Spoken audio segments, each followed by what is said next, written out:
ஒரு சில நம்பத்தகுந்த வட்டாரங்கள்லேருந்து கிடைச்ச செய்தியின்படி AK-64 மற்றும் AK-65 2 படங்களுக்குமே வந்து ப்ரொடியூசர் ஃபைனலைஸ் ஆயிடுச்சு அப்படின்ற ஒரு விஷயம் தாங்க தெரிஞ்சிருக்கு. அண்ட் அது மட்டும் இல்லை, நியூ ப்ரொடியூசர் வந்து ரிலேட்டிவ்லி ஒரு ஸ்ட்ராங் பேக்ரவுண்டாக வந்து இருப்பாங்க. ஸோ கண்டிப்பாக படம் வந்து வேறு லெவலில் வந்து இருக்க போகுது அப்படின்ற மாதிரி தான் ஒரு சில வட்டாரத்தில் சொல்லப்படுது. அண்ட் AK-64 ஆதிக் ரவிச்சந்திரனுடைய டைரக்ஷனில் டைரக்ட் பண்ண இருக்காங்க. ஸோ எல்லாருக்குமே தெரியும். அண்ட் AK-65 வந்து முக்கால்வாசி வந்து அநேகமாக எல்லாருமே சொல்கிறது சிறுத்தை சிவா அவர்கள் தான் வந்து டைரக்ட் பண்ண இருக்காங்க அப்படின்ற மாதிரி. அண்ட் அந்த படத்தோடைய ஷூட்டிங் வந்து நவம்பர் 2026 வந்து ஸ்டார்ட் ஆகும் அப்படின்ற மாதிரியும் தெரிய வந்திருக்கு.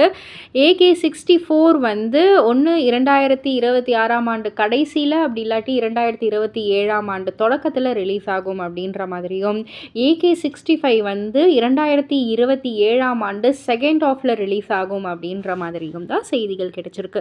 ஸோ அடுத்து பேக் டு பேக் நம்ம அஜித் சாரோடைய படம் ரிலீஸ் ஆக இருக்கிறதால ரசிகர்கள் நிறைய எக்ஸைட்மெண்ட்டோட வந்து காத்துக்கிட்டு இருக்காங்க. பொறுத்திருந்து பார்ப்போம். இதை பற்றி நீங்கள் என்ன நினைக்கிறீங்க? உங்களுடைய கருத்து என்ன அப்படின்றத கீழே உள்ள கமெண்ட் பாக்ஸில் குறிப்பிட்டு சொல்லுங்கள். மறக்காமல் சேனலை சப்ஸ்கிரைப் பண்ணி பக்கத்தில் உள்ள பெல் ஐக்கானை கிளிக் பண்ணிவிடுங்க.